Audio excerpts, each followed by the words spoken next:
Hey everybody, Dan here with You Contribute Games, and in this video we're going to take a look at our movement path script, how it works, what goes into it, and how you can create a path that our follow path script is in turn able to follow.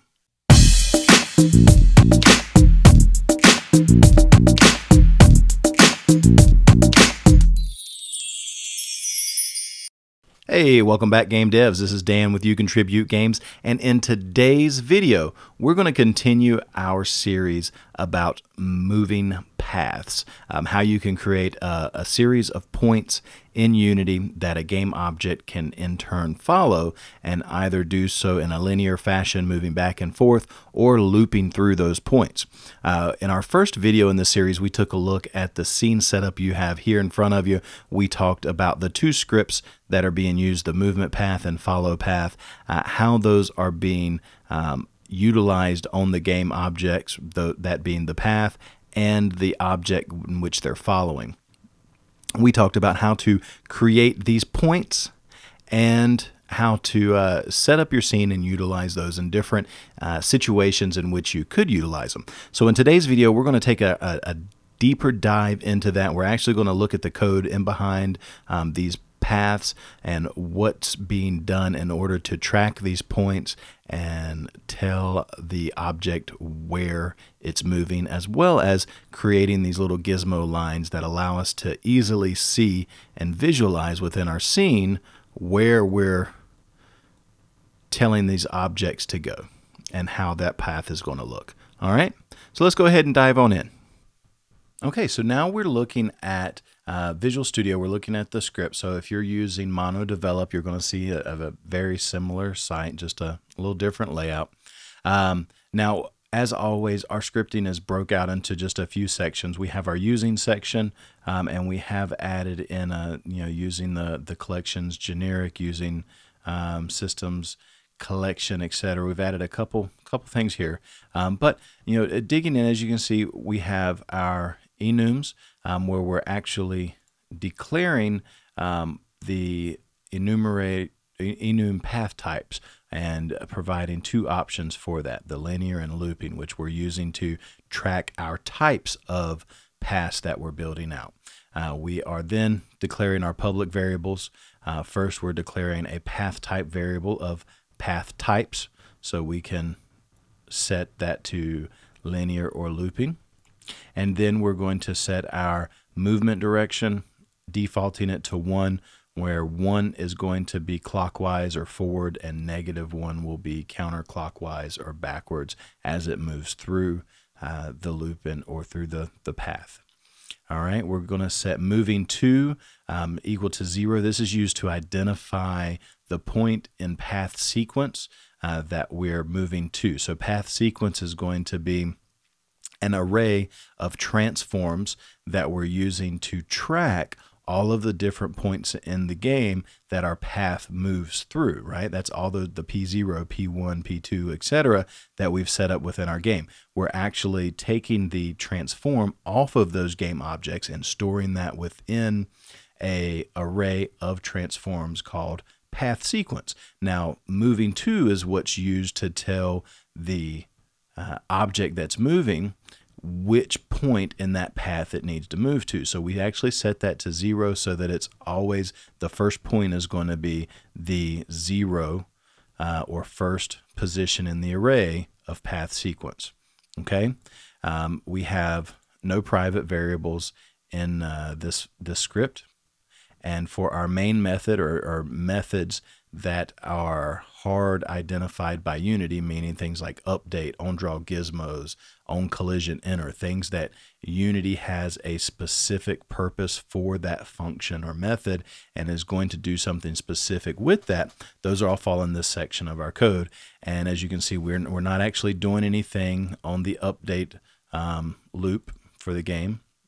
Now, our onDraw gizmos is actually going to draw the lines between our points in the Unity editor. These lines are going to easily allow us to see where our object's moving so that we can kind of adjust and move and add points and to visually see the path that's going to be there, and then those lines aren't visible in the actual game. So with the onDraw gizmos functionality, we are going to first make sure that we have points in our path and that there's at least 2 points in order for us to have a path. If you don't have 2 points, you don't have a line, therefore you don't have a path to follow, right? So if that's the case, we're going to exit out of the onDrawGizmos function so that we don't get any errors, all right? Then we're going to loop through all of the points in the sequence of points so that we can draw a line in between those.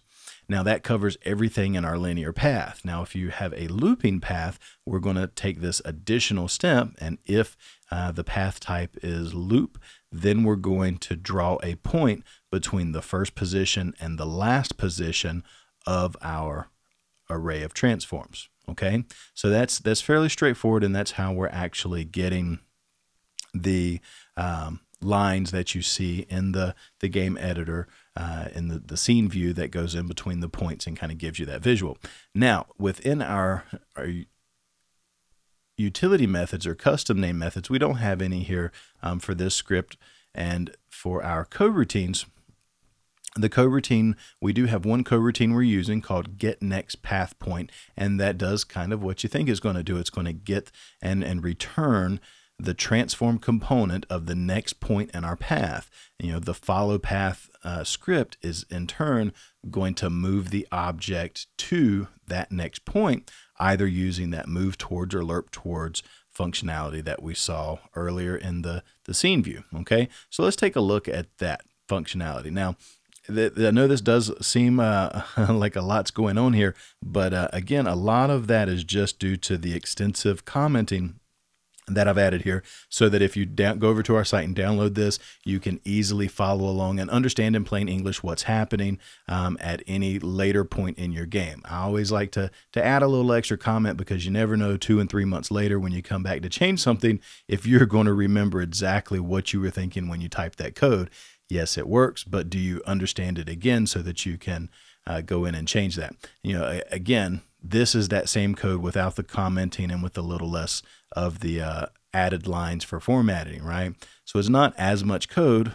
It's just a little easier and readable if you come back to it later. So walking through that real quick, when our getNextPathPoint gets called, it's automatically going to identify, again, if there are points in the path and if there's at least, and make sure that there's at least 2 points in that path to constitute a path, right?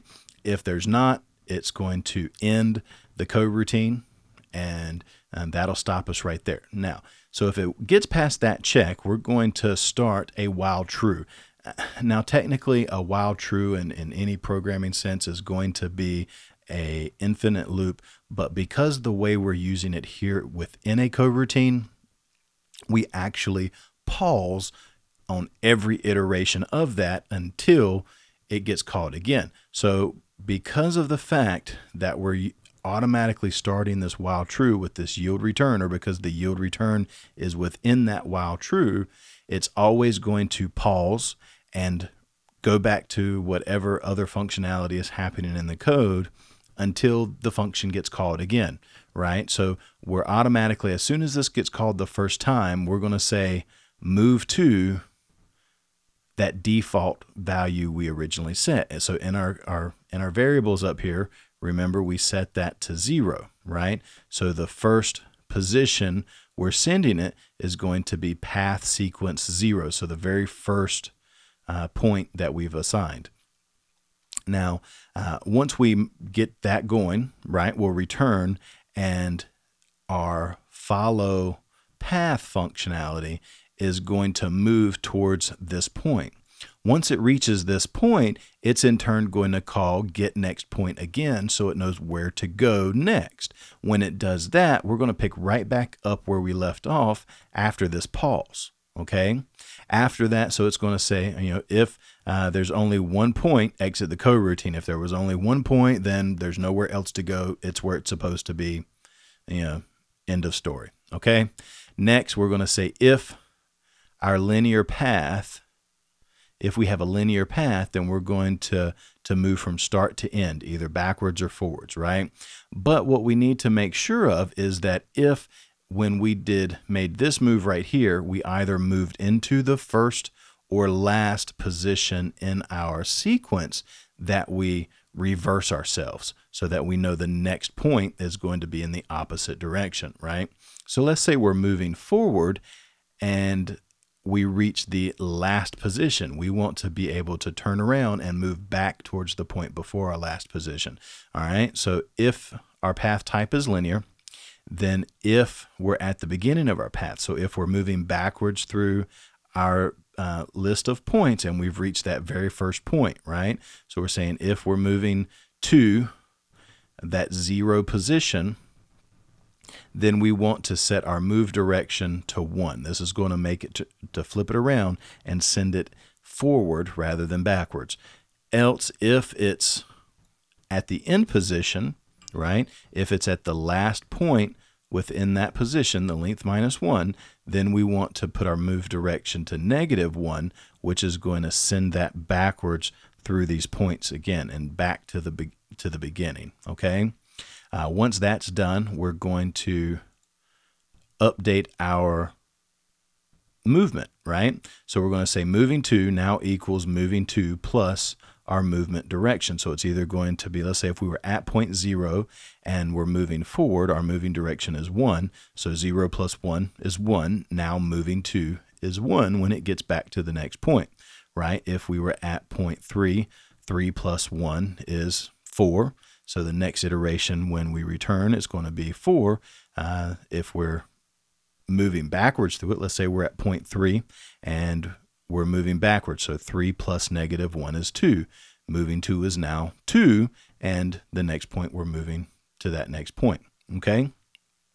So with looping iterations, right? So if we're looping through a path, what we want to go ahead and move in the same direction because we're not reversing back and forth. We're consistently going in that same direction. So that's why moving to gets called after our logic for the linear path, but before our logic for the looping, right? Because we're constantly moving in the same direction. So we're always moving forward or moving backwards with the loop. But what we need to make sure of is before we return that next value, that we're not out of our spectrum, that we're not returning a value that doesn't exist. So if we're looping through and if we've moved past the last point, right? So if the moving to that we just set here is greater than or equal to the full length of our array, meaning we're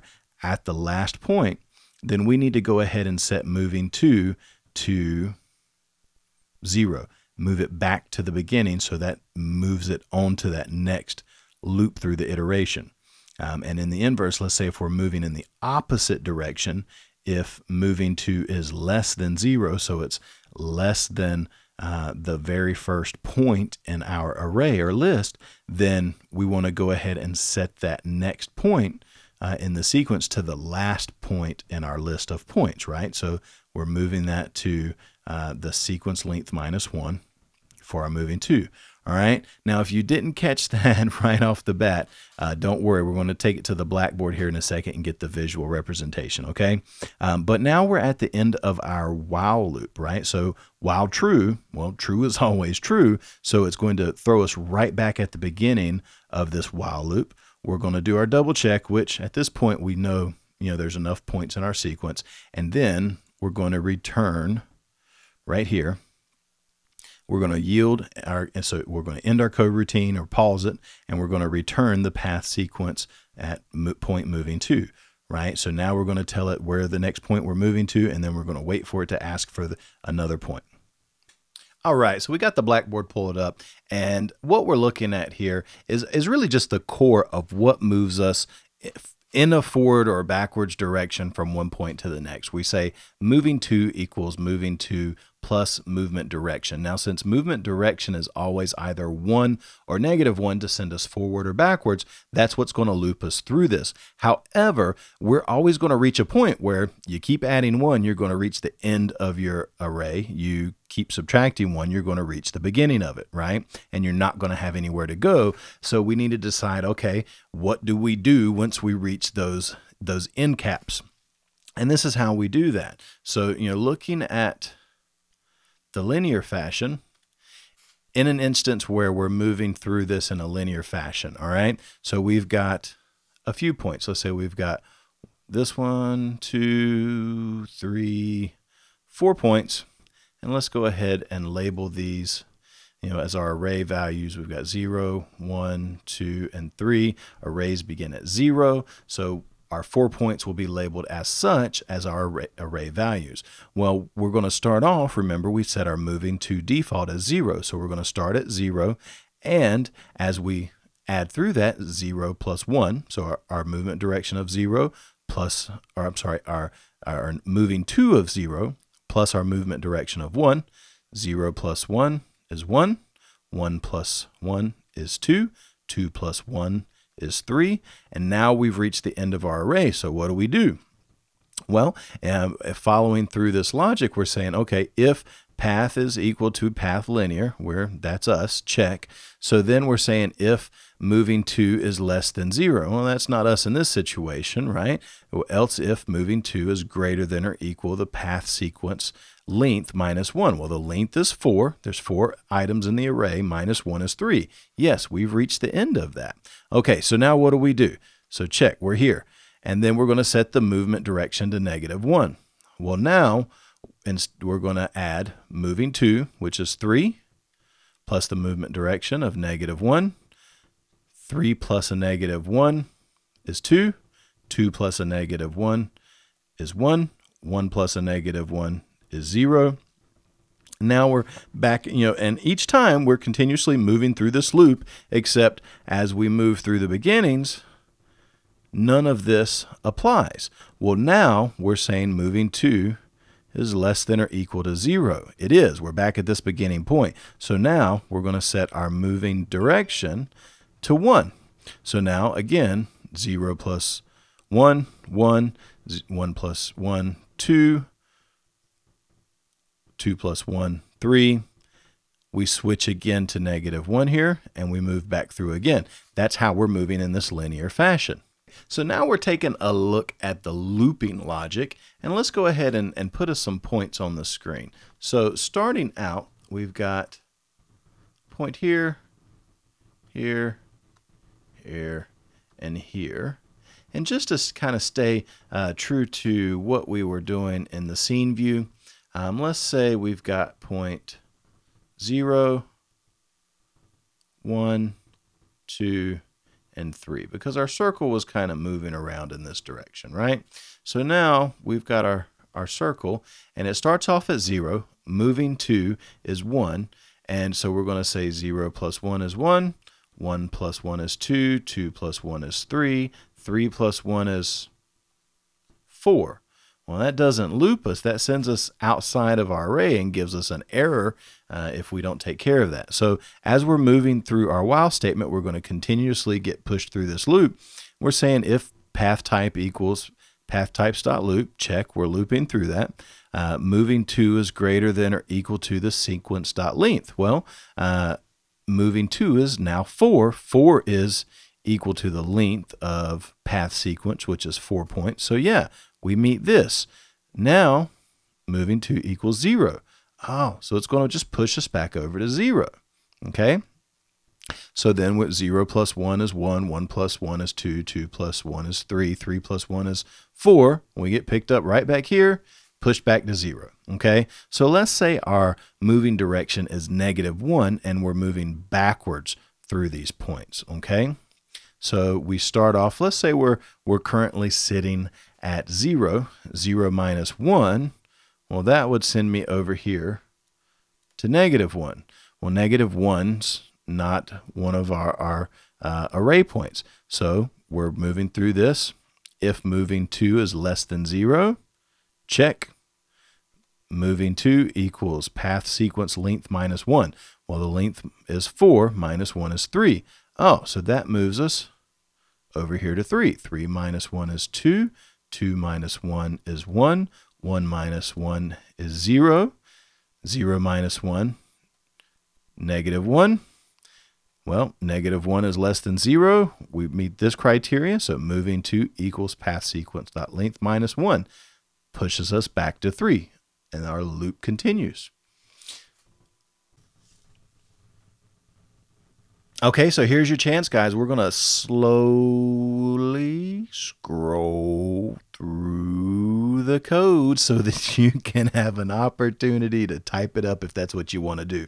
But if you would like to go ahead and get your own copy of this asset pack, including both scripts, along with the scene that we set up and kind of walk through to show you how to utilize that, go ahead and head over to youcontributegames.com. I'm going to add a link right here and down in the description too, so that you can go ahead and take the time to head over there if you'd like to. You don't have to, but you'd sure be cooler if you did. And, go ahead and do that. Otherwise, feel free to type this up. Hopefully you've been able to learn something with this. And in the next video, we're going to go ahead and dive into that following path or follow path script so that we can see how we're going to follow the path that we've just created. See you then, guys.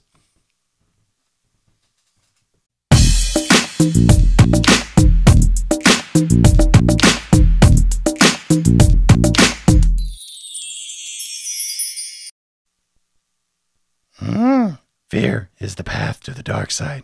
Fear leads to anger. Anger leads to hate. Hate leads to suffering. None of these links take you to suffering. They take you to awesome they take you. Awesome places. Subscribe places. Follow places. Like places. They take you awesome places. Yes.